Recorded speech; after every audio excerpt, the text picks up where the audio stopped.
Hello and welcome to the Nomiki show. I am Nomiki Konst with 48 days until the election to stop fascism. I am coming to you today from Amarillo, Texas. We are smack dab in the center of the Panhandle, home to the Quarter Horse Hall of Fame and to the Cadillac Ranch, one of the great monuments to disposable capitalism.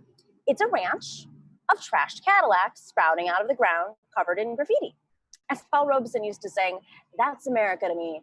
You won't want to miss it." But this is no trip and no trip travel log. It is a wake-up call to progressives everywhere. Whether you are a Texas populist like the great Jim Hightower or a Queens Bronx socialist like AOC, do not let your filter bubbles fool you. Republicans took 68% of the vote here in Potter County in 2016. If you want to turn Texas blue, or Georgia, or Pennsylvania, or Michigan, or even Florida, there are Potter counties everywhere. Job number one is to get Donald Trump's fascism out of office and his sick mindset out of Washington. Job number two is to help the Biden-Harris team and the entire Democratic coalition grasp the eternal truths of the great Jim Hightower. There are only two things in the middle of the road: yellow lines and dead armadillos. That was one of Jim Hightower's most favorite quotes. And I think I saw a few dead armadillos on the way in. There is no Green New Deal in the middle of the road. There is no Medicare for all in the middle of the road. The future is progressive if we build it, because they are going to try to stop us. In other words, our views won't just win. We have to work to win. We have to strategize to win. We have to get outside of our bubbles to win. And I was so grateful to hear from our friend Napoleon de Legend last night. He reminded me how important it is to keep telling each other these truths. So thanks for the encouragement, Napoleon. And we're hoping to have you back on soon when we're situated in studio. But right now, one of our biggest tasks is holding the Biden campaign to account to make sure that they are doing their work, that they're listening, that they're on the road, that they're campaigning. This road trip will help explain what I mean. The trope of 2016 is that Hillary lost because she took the Rust Belt for granted. That's why we now have Scranton boy Joe Biden. He supposedly connects to working folk in the Rust Belt. And I really hope so, because as I drove across Pennsylvania earlier this week, I saw acres of Trump signs, homemade Trump signs, and maybe one or two Biden signs. I met Trump supporters everywhere, and those are just the ones who make it very obvious. It is only a snapshot, I know, but I'm just saying we can't take these things for granted. Biden could win by recapturing Pennsylvania, Michigan, and Wisconsin. Or, since I'm down in the Sun Belt now, he can win with Florida, Arizona, and Colorado. The rap on Hillary was she got so focused on the Sun Belt that she forgot about the Rust Belt, literally chose not to put offices on the ground. And maybe that's what happened. Maybe she just took them for granted. Or maybe her political industrial consultant complex liked spending money on TV ads in big states down here more than they liked investing in field operations up north. Just so you know, the consultants get a cut of every single ad placement they get on TV. The more expensive the market, the more expensive the ad, the more money that they make. That's how they get rich. That's how they get their fifth homes. On field operations, they make more or less bupkis. This election is too important to leave decisions to the profit margins of jaded technocratic campaign consultants. Right now, it is hard for the rest of us to know what the Biden campaign is doing. But whatever they're doing and wherever they're going to do, now is the time to do it. The election is not some future event. Voting is underway now. The polls close in 48 days. Listen to me. I will say it again. The polls close in 48 days. Now is the time to call voters, to knock on doors where you can, socially distanced, to text, to email, and yes, to advertise even, to fire up those voters. I've read several stories that say Michael Bloomberg pledged to give $100 million against Trump in Florida so that Biden can pour money into other states. But that misses the point. First, of course, who knows if Magic Mike will really spend that money? Let's just say his track record leaves a little doubt in my mind. But more important, what is Joe Biden's strategy for winning this election? Does the road run through the Rust Belt or the Sun Belt? These are different ideas, calling for completely different tactics. I was horrified to hear the other day that Biden isn't doing well among Puerto Ricans in and around Orlando, Florida. There aren't many groups of Americans that have been more screwed over by Donald Trump than Puerto Rico. Remember Hurricane Maria and those rolls of toilet paper that Donald Trump tossed out to displaced folks trying to clean up? And his disaster capitalist friends who swooped in to profit off the island's suffering? My God, come on, Joe. You just have to mention Puerto Rico. You should be able to carry 100% of Puerto Ricans who fled the hurricane and the aftermath of disaster capitalism and Trump's incompetence. And fun fact, Puerto Rico has the highest voter turnout in the country, and their vote doesn't even count in the presidential election. Don't you think that they're ready and willing to vote now that it counts? What Trump did to Puerto Rico in the hurricane was a preview of what he is going to do and what he is doing to America, the rest of America, in the pandemic. The whole thing infuriates me. But back to today's point, Biden can win Florida, and he can win Arizona, and he can try to win Pennsylvania and Michigan and Wisconsin. These are big choices. They drive lots of other decisions. But here is what we must not have: a post-mortem on why the Democrats lost 2020, which finds the Biden team focused in the wrong places on the advice of consultants who made their money by spending money in those places instead of more winnable places. That is what stands in the way of fascism right now. Remember the millions of dollars Hillary spent in Texas in the weeks before the election? I'd love to see us carry Texas where I am right now. Texas Democrats are progressive people, but that money 4 years ago should have gone into field operations in Wisconsin. We cannot afford that kind of mistake again. Fascism wins when good people spend money in the wrong places. Okay, enough of that for today. These are some really interesting stories that are in my newsfeed right now. Yesterday, we received the news that the city of Louisville reached a $12 million settlement with the family of Breonna Taylor. About time, eh? Taylor was murdered by Louisville police, helping to spur this summer's national uprisings. This settlement is a step away from the city's outright refusal to acknowledge the murder. But is the settlement justice? Consider this. It provides for new police reforms, including a program incentivizing officers to live in lower-income neighborhoods of the city, as well as a new command structure for officers carrying out warrants to streamline the process. But there is still no acknowledgement that Breonna Taylor was killed by the militarized officers of a police state that was built off of white supremacy. This is white supremacy, might I remind you, that is actually being investigated right now by the FBI, organized in police departments across the country. Moving armed police officers into low-income neighborhoods or creating clear pathways for violent police interactions to take place isn't enough to change that. And unlike the protesters, those in charge of the Louisville police budget aren't asking themselves why funding goes to arming police officers who are terrorizing some communities, when that funding could go to housing, mental health services, healthcare, and other social services for Louisville residents. In other words, Breonna Taylor and the other victims of the police violence still deserve justice, and we need to keep demanding it.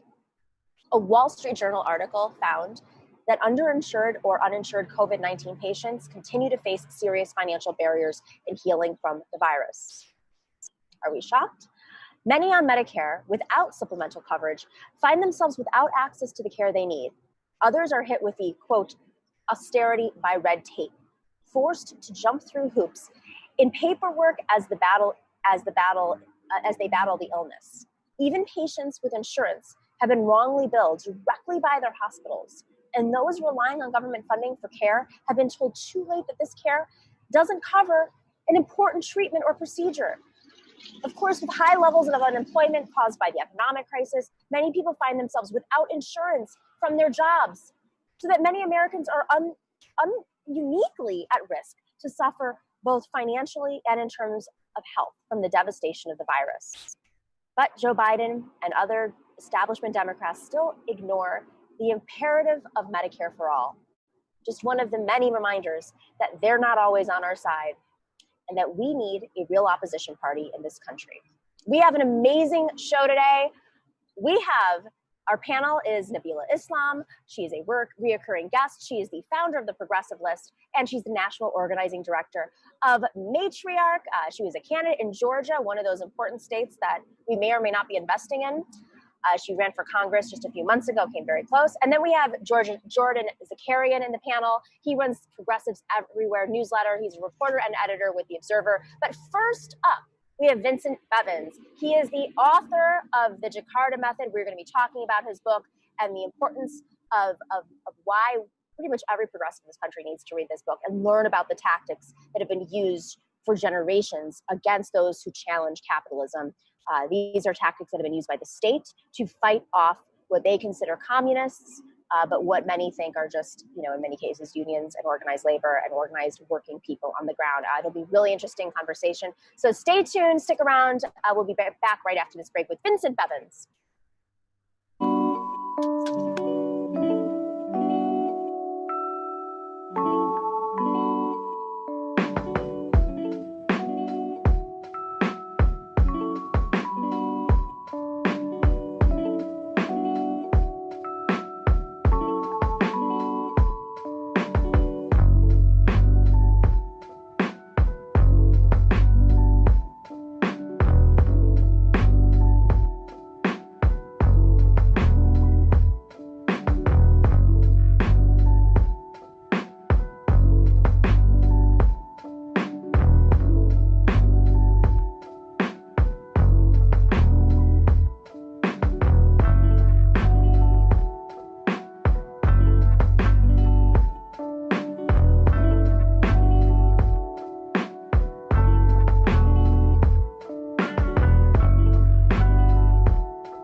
Welcome back to the Nomiki Show. It is always so much fun to do a show from the road.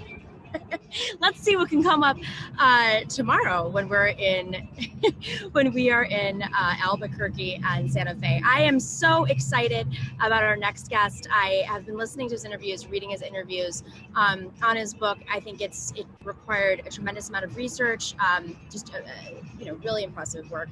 Vincent Bevins is an author. He's a journalist. He's the author of the new book, The Jakarta Method. He has covered Southeast Asia for the Washington Post, Brazil for the LA Times, and London for the Financial Times. His work as a journalist has been recognized by the Los Angeles Press Club, the European Union's Lorenzo Natali Media Prize, and the Overseas Press Club. This is a book about Washington's anti-communist crusade and mass murder, really. So Vincent, thank you so much for joining us. We are, as you know, on the road, and you are not in the US right now. Where are you, just to start off the show?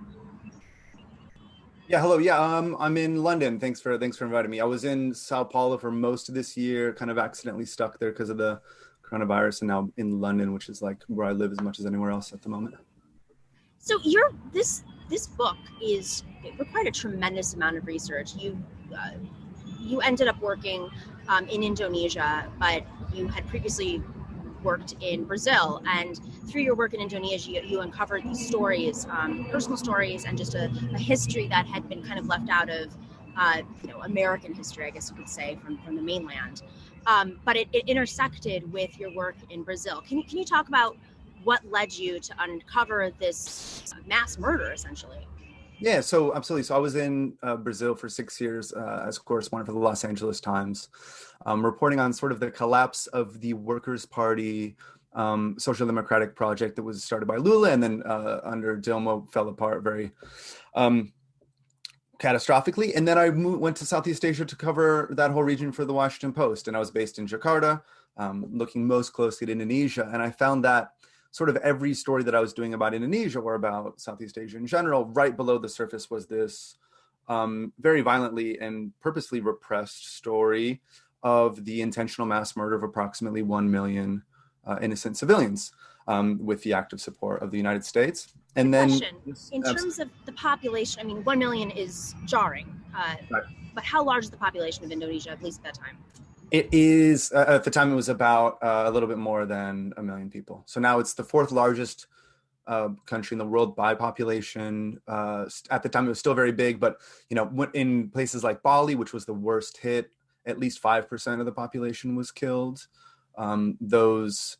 The remains of those people that were killed are often still scattered across the island underneath tourist hotels that were explicitly set up as a result of the right-wing transfer of power that took place.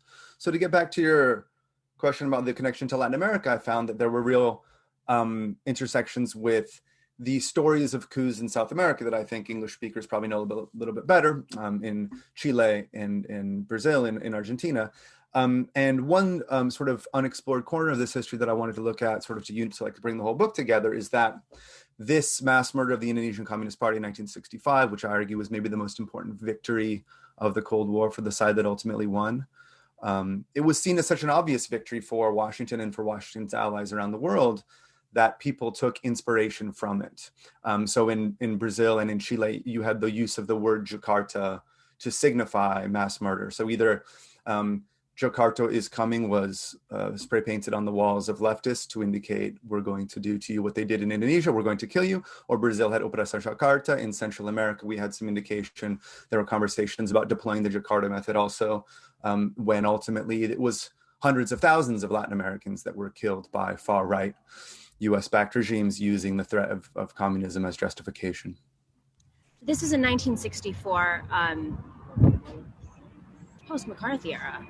Yeah, where was this coming from? If it was coming from, much of the strategy was coming from Washington. Yeah, absolutely. So McCarthyism, starting right after the end of World War II, but then going into the 50s and longer, really wiped out anybody in the entire United States government that was not committed to fanatical anti-communism. But for the rest of the century, the confronting communism around the world was a bipartisan consensus. It was considered by everybody in the U.S. foreign policy establishment that communism needed to be fought, whatever that meant, however little connection there was to the Soviet Union. In the case of Indonesia, we were talking about an unarmed, moderate communist party, which sought to work with capitalist elements and then only much later pursue a peaceful transition to socialism. They were winning elections left and right. But where did this come from? This was the result of 10 years of CIA-backed or U.S. foreign policy officials attempting to crush the Indonesian left. So it might be a bit shocking to hear that it ended up in mass murder, but it was not the first thing they tried, right? So the CIA in 1955 first tried to funnel money into other parties that might sort of stop the rise of the very popular and the democratically active Communist Party. And then in 1958, the CIA actually helped to bomb the country, dropping explosives all over Indonesia in the active attempt to break it up. At that point, they lost. They were exposed. An American pilot crash landed into an island, and they shifted tactics. And it was only through years of active collaboration between the U.S. military and the Indonesian military that this kind of a solution, this kind of a method could emerge. And in 1965, we still don't know, because the CIA has not declassified its activities in the early 60s, if the actual mass murder was something that emerged spontaneously after a clash was created intentionally, or if the mass murder was planned, or to what extent the actual mass murder had the United States in its sort of conception. But we absolutely know that once it started, as soon as the United States in the late months of 1965 recognized that there was an opportunity to crush the left, it was an enthusiastic supporter of the mass murder. It offered material and sort of very important international support, encouraged the murders, made it very clear to the Indonesian military that in order to get what they wanted, they had to crush the left. And everybody knew at the time that this meant to kill more leftists. And it's only as a result of decades and decades of careful work by scholars that spent a lot more time in this than I did, that we were able to see declassified files indicating just how complicit or how active the United States was in participation in this murder. And what I did is, as you said, is I spent some time popping around 12 different countries and doing interviews with survivors, people that could still remember what happened and talk about their experiences, and so that I could, as a journalist, sort of put this all into a single book that might make sense to a lay regular reader. But this history was hidden for a very long time and on purpose. When you say that you saw some declassified files, where did they come from? So the State Department has declassified a huge amount of files. Bradley Simpson, a historian that works around DC, has been sort of the most important academic in doing this work. And then on the Indonesian side, there's activists that for decades and decades have been fighting for their right to speak out about what has happened. But it is still absolutely not safe to speak out about what happened. If those people who were victimized in 1965, who had their family members killed, had friends killed, are still often suffering as a result. And to tell the story truthfully is illegal in Indonesia. So, as I said, because it's an essentially oppressive capitalist dictatorship. They passed a law in 1966 banning any kind of apology for communism, and telling the truth can be portrayed as that if they want to. So you have literally millions of families who have not received acknowledgement or justice, or are willing to talk about it, to mourn the loss of their family members. Exactly. And then you have a Western media which didn't cover it. There was a small amount of very enthusiastic celebration in outlets like the New York Times and Time Magazine, but then it very quickly dropped off the map. Indonesia was people stopped talking about Indonesia very quickly as Vietnam became a more important thing in the United States, even though Indonesia, as I said, was a much more important victory for the U.S. foreign policy establishment than Vietnam. Everybody always recognized that Vietnam was very little compared to Indonesia. But yeah, there was celebration and then silence for a very long time, a part of sort of our mainstream corporate press. So when you talk about the actual methods, I mean, can we describe some of these methods that have been duplicated, and what sticks around? I mean, it's hard to imagine something so vast happening today, but be careful what you ask for. Yeah, as you point out, it's kind of chilling, but everybody that I spoke to that lived through something like this, whether it was in Indonesia or Chile or Brazil, they all told me in the years before, they thought, oh, we we know that these kinds of things don't happen anymore. So in 1962 in Brazil, Brazilians, that's stuff from the past. They don't do that anymore. Same in Chile, same in Indonesia. So the method that is most sort of disturbingly replicated is that of disappearances. So those that know a little bit of Latin American history might know about the desaparecidos in Argentina or Brazil or Central America. In Indonesia, 1965, as I said, this was an unarmed moderate communist party. So a lot of the people that were taken in and then ultimately killed had no idea that any of this could have happened to them. So they went in voluntarily, and then in the middle of the night, or while nobody was looking, they were taken away and killed and thrown into a river or disposed of. When you say went in voluntarily, went in where? To police stations, or to be, they were arrested, or they reported themselves to police or the military for believing that it would be just questioning or a couple of days of imprisonment while they cleared all this up because they knew they hadn't done anything wrong. But then the disappearance functions, as a lot of people know, in that after they're dead, nobody is told that they're dead, which is an incredibly effective way for terrorizing family members and friends that might otherwise rebel or make a lot of noise, because they always, it's the natural human instinct to think, well, maybe they're still alive, and if I do something, maybe that will be the thing that costs them their lives. So other historians that have worked on this believe that probably 1965 was the first time that mass disappearances was used in Asia, and then in 1966 we see the first evidence of mass disappearances being employed in Latin America. Perhaps a coincidence, perhaps a very suggestive coincidence, but there were US officials in the CIA and other agencies that moved from Southeast Asia to Central America in exactly that year. So you see people on the right realizing, oh, this worked, we can do it. Not only will it work, but the United States will help us and then play defense for us on the international stage, which is exactly what happened. And on the other side of the coin, in 1965, left-wing movements who were paying very close attention to the largest communist party outside of the Soviet Union and China, the largest unarmed socialist party in history, they came to the conclusion that, oh, there's no peaceful road to socialism. If you try to play by the rules, they're going to kill you. And in many different ways, left-wing movements radicalized as a result of this. So as you said, we kind of forgot about this for a very long time, but at the time, it had huge effects on both right-wing tactics, which were ultimately successful in constructing, I think, the world that both you and I live in today, and in making the left take a more radical turn, believing that they must, if they wanted to survive. They must arm, they must organize, they must actually fight back. Yes. Yeah. Echoing moments right now. So what kind of tactics that you read about exist today? Obviously you look at a place like Venezuela, there are some hotspots where people are still being abducted and there's still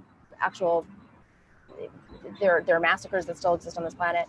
But let's talk about the Western world. What type of tactics are used to pressure the left, to pressure the anti-capitalist movements that are popping up all over the world right now? Yeah, I think it's a really good question. I think that one thing that I try to make clear in this book is that while people have a very easy time talking about communist things and the international communist conspiracy, things that all the communists did, it's often forgotten quite often that the right was really an international movement that worked across borders and that learned from victories here, failures there. And over those decades in which they ultimately racked up a lot more victories than the left did, they also created this sort of toolbox, this list of things that worked. They learned what worked, they learned what worked here, they built on that, they improved on that. And while the Soviet Union went away at the end of the 1980s, the United States and that toolbox did not. Right. So all the agencies that were responsible for doing all of this exist in more or less the same form that they did in 1988. And so my book focuses on the sort of most horrible and perhaps eye-catching of the tactics that was employed against the left in the 20th century, which is mass murder. But there was a number of others, right? As I said, there was just simply funneling money to people that oppose them. This is what happened in Indonesia. They tried to funnel money into a right-wing Muslim party. There is economic terror, which we saw employed against President Jango in Brazil right before his coup. You just dry up international capital markets, and then you make it very difficult for a regime to survive. This is something that, of course, is used now, I think, overtly and covertly. So Iran is a very good example of the use of sanctions, and it's said out loud that it's being done, and it's justified. But I think probably we'll find out in 5 to 10 years that it's being done against other regimes that we don't know about as well. And then you have all types of more direct regime change, right? So the actual military coup and invasion. As I said, there is, what I try to lay out is this vast constellation of things tactics that worked in the 20th century.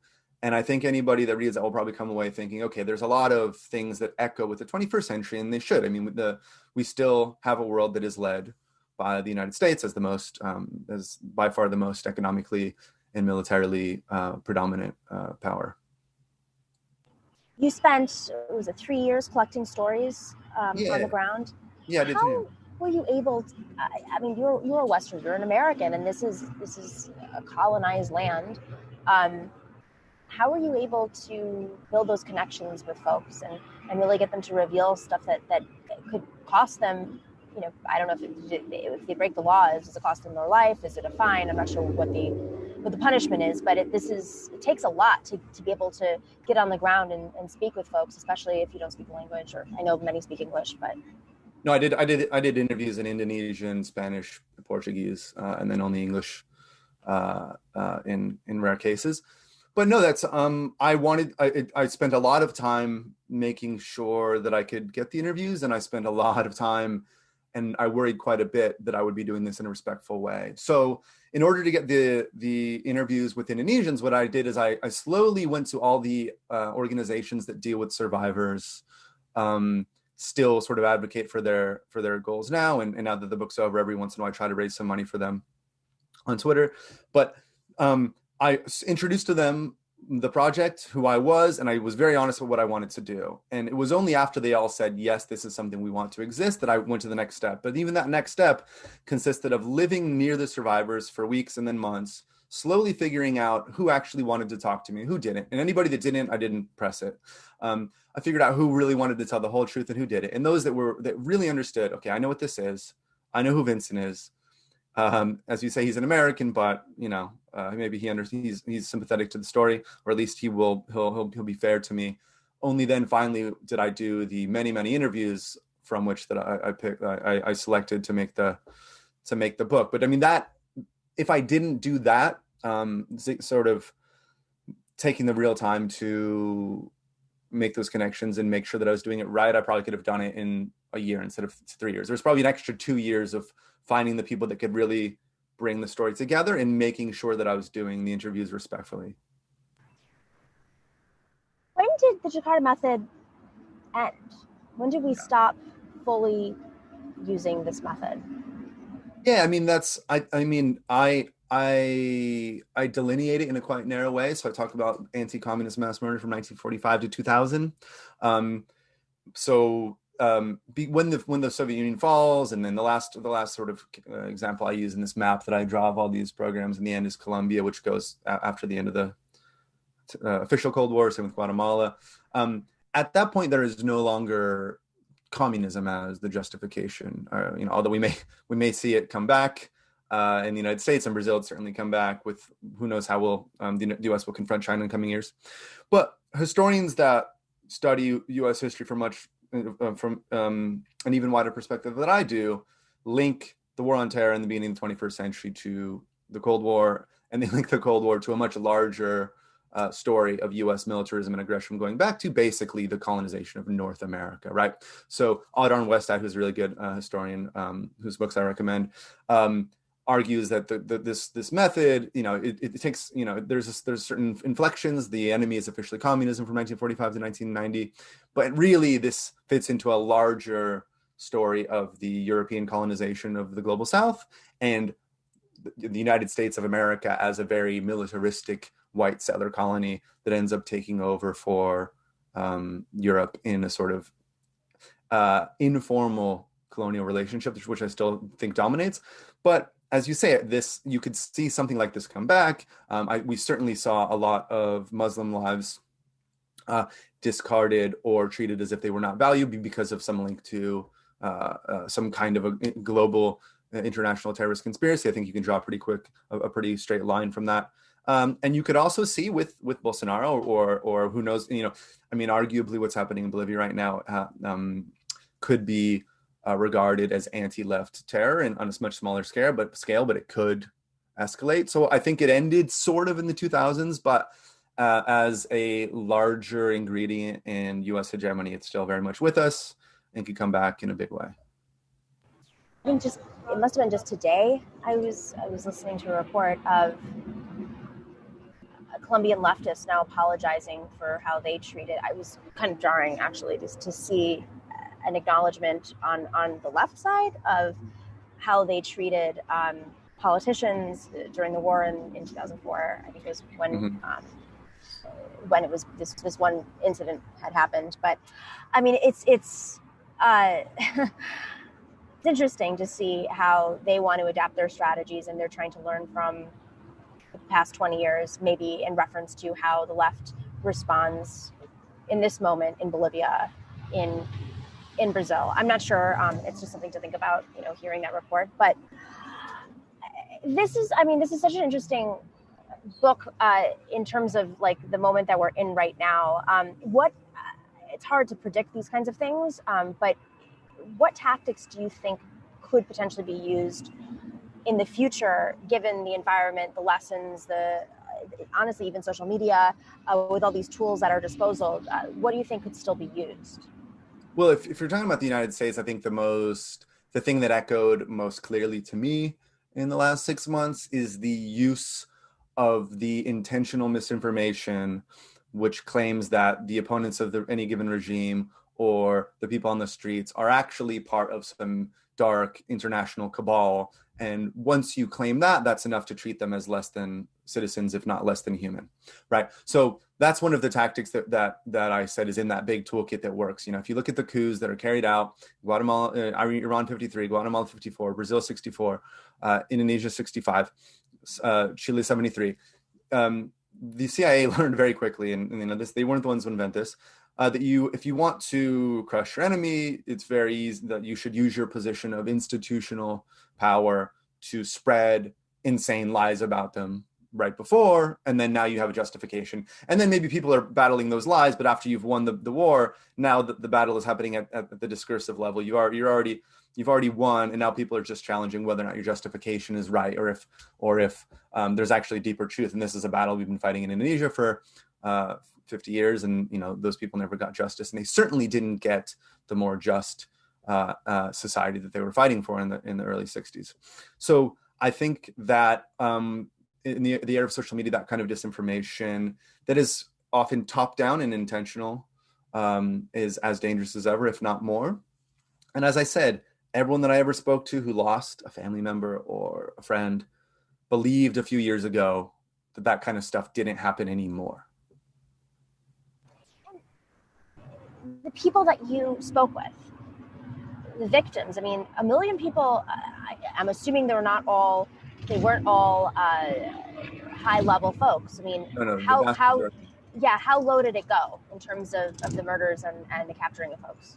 So there were 3 million active members in the Indonesian Communist Party. 20 to 35% of the country was somehow affiliated with the Indonesian Communist Party. This was not like a secret group of guerrillas in the mountains with Che Guevara. This was like, if you were a teacher, if you worked at the post office, if you were a farmer, you were probably somehow affiliated. So depending on where you were, any kind of association or accusation of association was enough to get you killed. So of those 1 million, a lot were actually the Communist Party members, which does not mean they did anything wrong. That no one did anything wrong, except for perhaps a small group of people in Jakarta that got involved in a botched coup attempt. But then there was also people that were just, in my book, where a lot of the characters are precisely this. Magdalena, a woman who's still sort of relying on charity to survive in central Indonesia now. She was just a teenager working at a union. She put T-shirts together. But a union membership was enough to get her to round it up and really undergo things that wouldn't are really too difficult even to talk about on, I think, a show like this. And I think people in Central America and South America recognize that pattern. Okay, well, yeah, they pulled they rounded up all the union people, they threw them in jail. They rounded up all the teachers that were even slightly suspected of being left wing. And in Indonesia, there was a small racial element to it as well. So sometimes if you were Chinese, that was enough to get you hauled in. But often it was just if you had any kind of way that the people in power in your village wanted to smear you as a leftist, they would just do so, and that would be enough. And because of this terror that I described, that is created by disappearances, nobody wanted to ever admit that it happened to their family. People have remained quiet, and it was largely successful. And it didn't matter when you look back at, by 66, 67, it didn't matter that almost a third of the country was sympathetic to the Communist Party. Nobody wanted to admit anymore they had ever had anything to do with it, because they saw what could happen. Okay, just before we wrap up, how quickly after this genocide, essentially, did capital start to come in and build?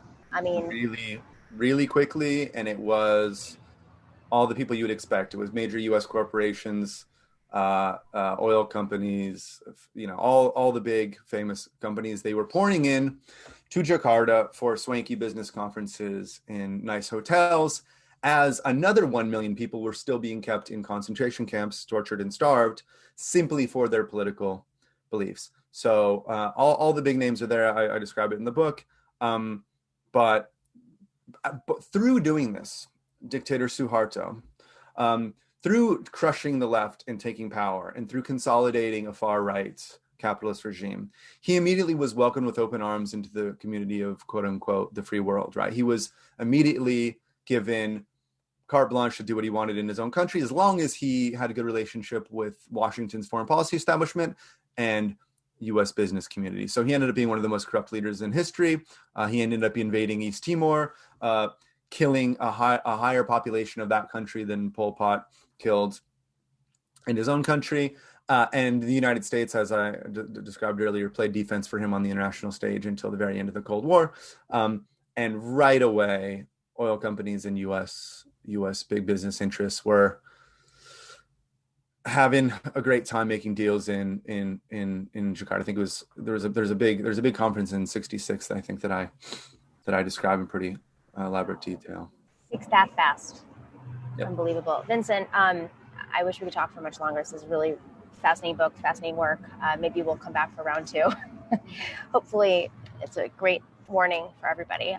Vincent Bevins, author of The Jakarta Method. Thanks for your work. It's late over there, so I hope you get some rest in London. All right. Thank you so much. Take care. Up next, we have our fun panel. We'll have Nabilah Islam and Jordan Zakarin. That's up next on the Nomiki Show. But before you go, make sure to click like and subscribe and get into that chat.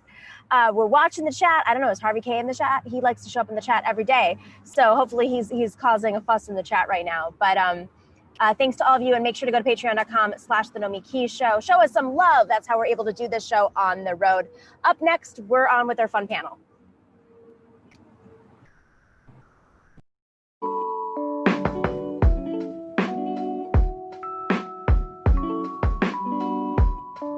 Thanks for watching and listening to The Nomiki Show. But remember to click like and subscribe on YouTube, and please share on social media. If you're not already a patron, please join us for as low as $5 a month on patreon.com/The Nomiki Show for early and special content. That investment makes a huge difference. We are not corporate media raking in the dough. It's really you guys that are keeping us going. So please consider being a patron. And to our current patrons, thank you so much. We are incredibly grateful to you. We also now have swag. So check us out on thenomikishow.com to get your mugs, your totes, and your stickers.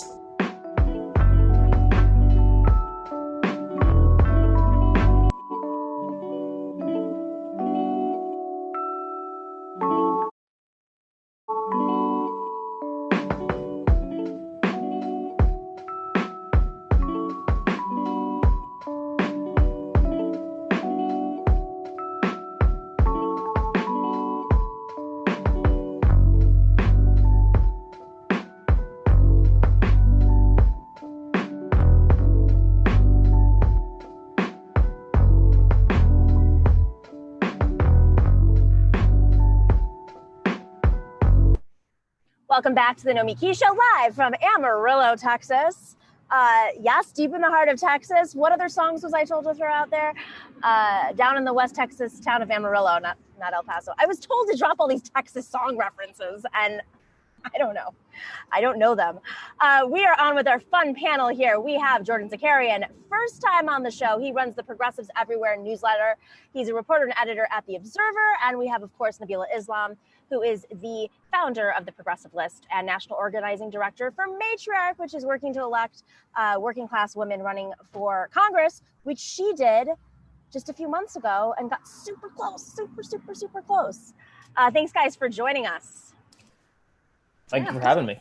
So we have some crazy news today. I just want to start off and get your reactions about this story. I mean, because you're based in Georgia, Nabilah, the story about the ICE detention centers and women that are being held there, unknowingly knowing what's happening with these doctors who are supposed gynecologists who are giving hysterectomies.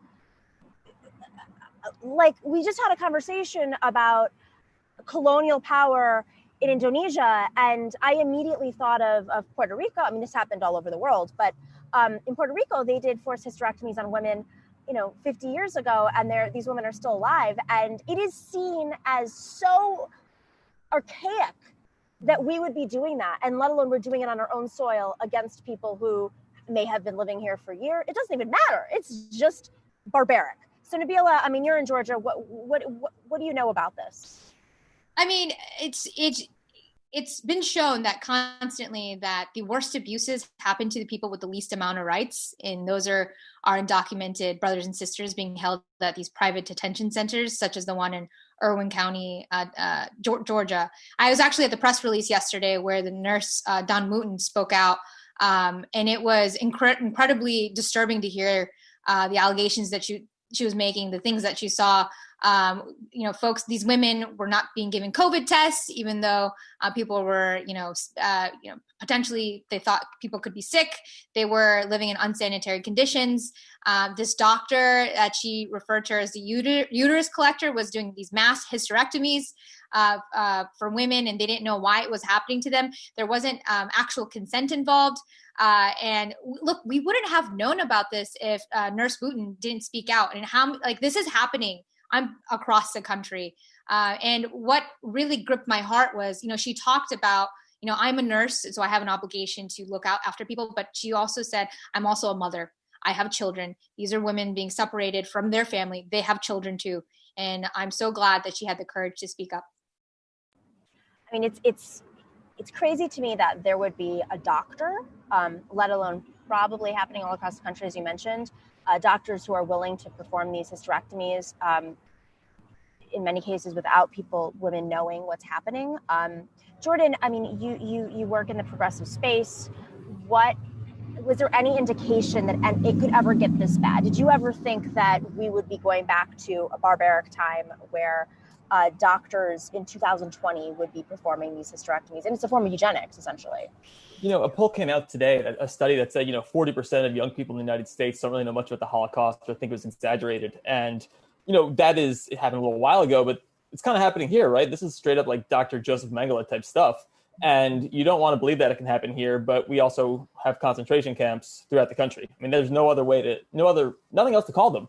I mean, and there's so many statistics that bear it out. Between 2014 and 2018, 4,500 children complained of, sexual assault in being held by ICE. Between 2010 and 2017, it was 1,200 people were sexually assaulted, and 180 of them were found to be like ICE employees who did it. And this didn't make national news. All this stuff is hidden. And so the fact that this nurse came out and spoke about it, it was so heroic, and it just like the very, very, very tip of the iceberg, which is the stories themselves are just, unconscionable, but to know that they are just a small piece of it is just even worse. And journalists, of course, are being barred from even talking to the victims going into these detention centers. I mean, it is essentially, I don't think I'm editorializing. This is fascism. This is how you oppress people in your country, outside of your country. But there are other dynamics happening right now. In prisons, of course, there's spiked COVID rates. There are poorer communities that are being affected by COVID because people need to go into work and there aren't proper precautions being put out there. But schools have become the new hotbeds, whether it's universities or now potentially public schools that are opening are becoming hotbeds for COVID because public schools are not equipped. They're not, Cynthia Nixon wrote an article, an op-ed in the New York Times yesterday talking about how in New York City, public schools are not putting in the proper ventilation systems for children. And of course, New York is where this virus was able to spread, at least across our country. Well, now, the alternative is you teach your kids from home. They do virtual online schooling. But there is another issue that we face, which is we don't have broadband across the country. And in poorer communities, it is more difficult to have proper broadband. Nabilah, Georgia, plenty of rural parts of Georgia. How is this being discussed on the ground? Is anybody in leadership in rural Georgia discussing this?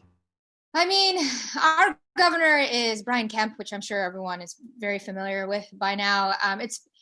It's hard to push our leadership to do anything when they don't want to recognize that there's a problem in the first place. So how do you get to a solution?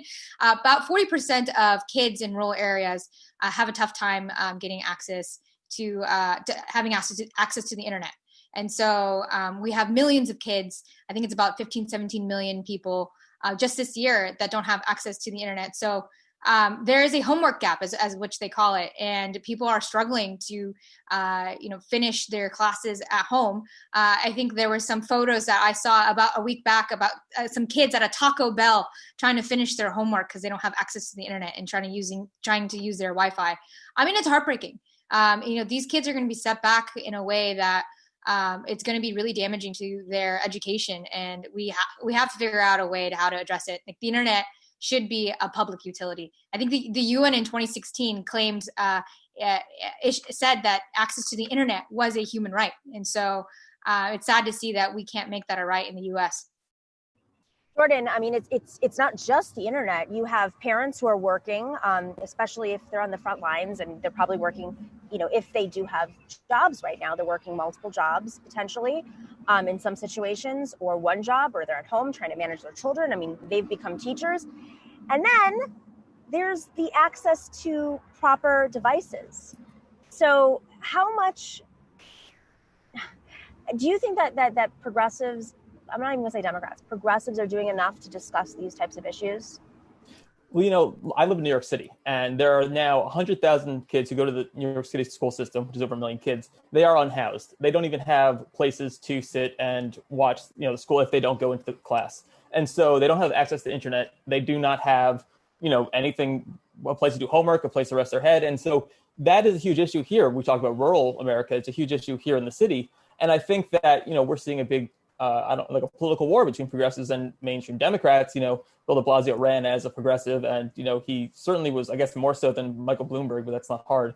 But there's so many things that, the school system was not able to give to kids. I knew so many kids who, teachers, I have a lot of teachers who are friends, and they just, were trying to get Chromebooks for the kids. They were trying to do whatever they could to get internet access or find a place they could all pod together. And so it's really a situation that cuts across Democratic Party, urban, rural. It's a terrible situation for everybody. And going back to the internet situation, it should be a public utility. I agree, but this is what happens when you allow just a few corporations to build and then own the infrastructure. There's no profit motive, I guess, to build in West Virginia, rural West Virginia. Why would you do that? And unfortunately, because we don't make anything or build anything or have the government be involved in anything anymore, then that's what happens.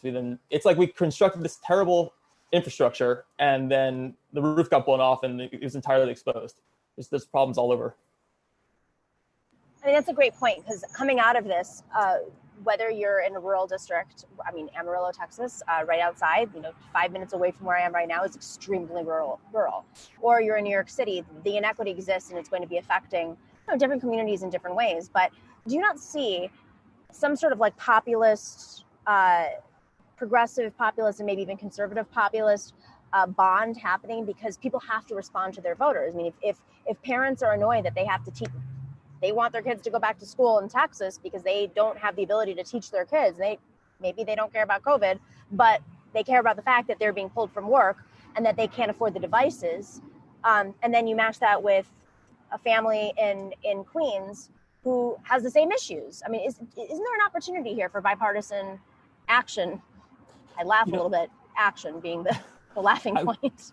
I wanted to believe so. I wanted to say that, what Trump was doing, what Republican lawmakers for so many years have doing, the privatization and just cutting off funds for people would catalyze that, right? Look at Florida. They just pulled out of the unemployment, the extra topper, because their amount of unemployment they give people was so low. And 13,000 Floridians have died.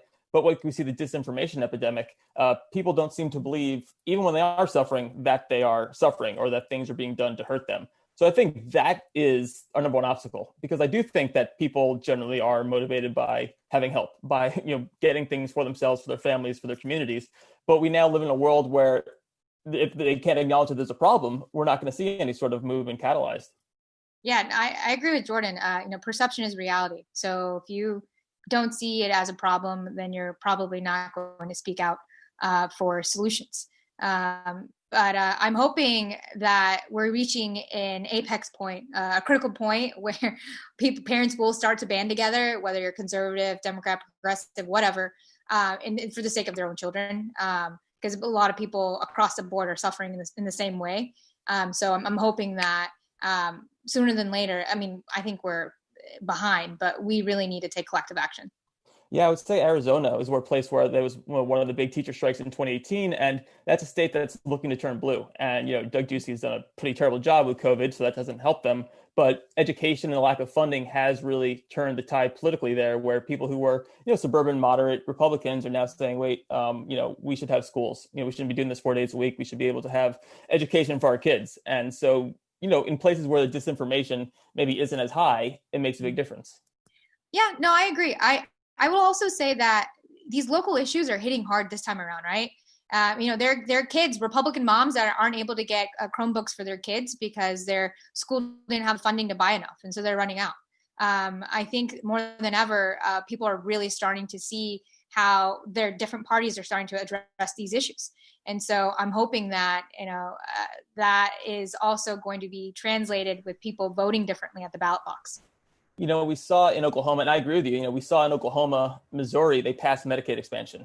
In some places in Oklahoma, it was a very tight race, but it happened. And you would not have expected that a bunch of years ago, where it was the evil part of Obamacare and they ran against it. And, it didn't pass in a ballot initiative a few years ago. And so even if it's not partisan, people are starting to vote for things that are progressive values. Whether it was Amendment 4 in Florida in 2018, Hillary Clinton lost that state, but it passed by 66%. Of course, Republicans then undid it, which to their advantage, but we're seeing at least policy issues. People are moving to the left and are seeing, progressive values.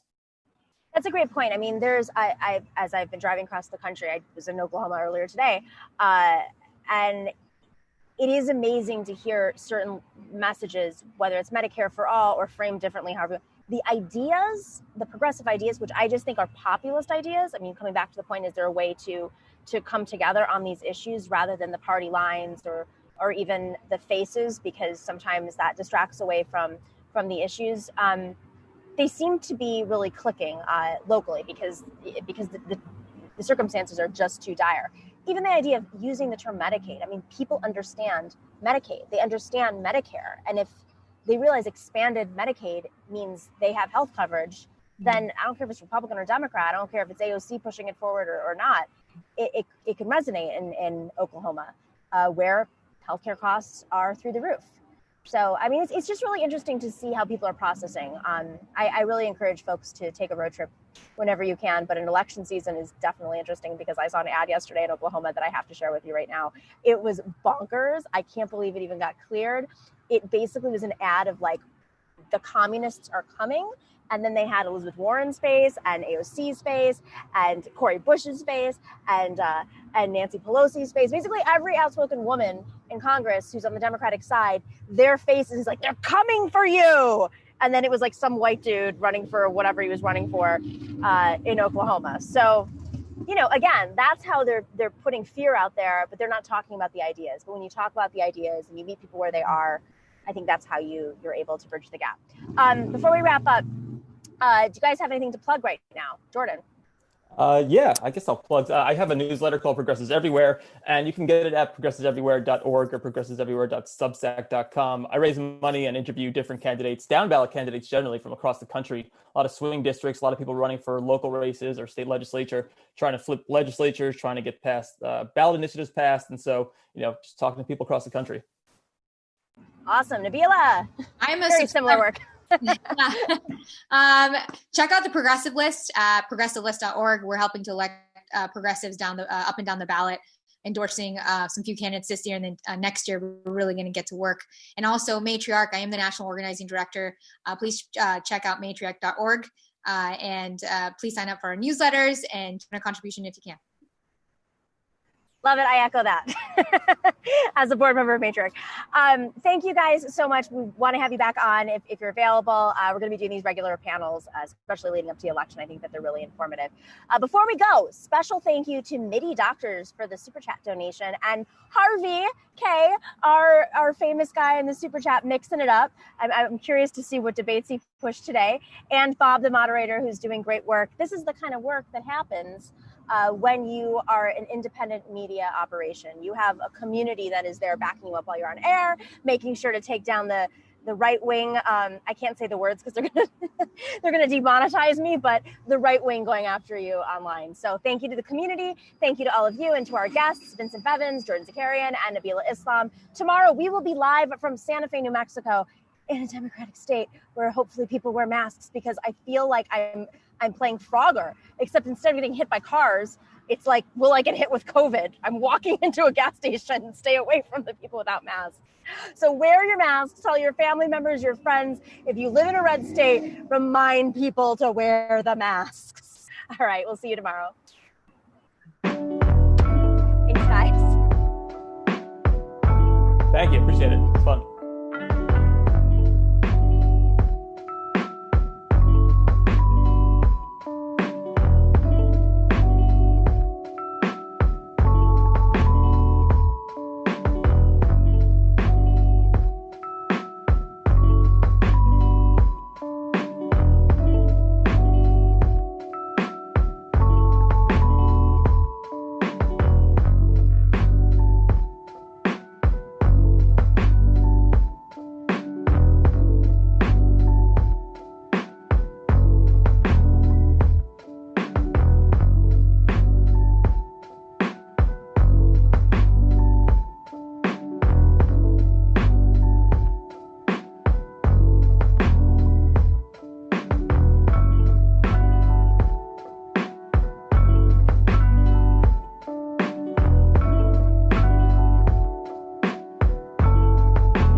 Hello.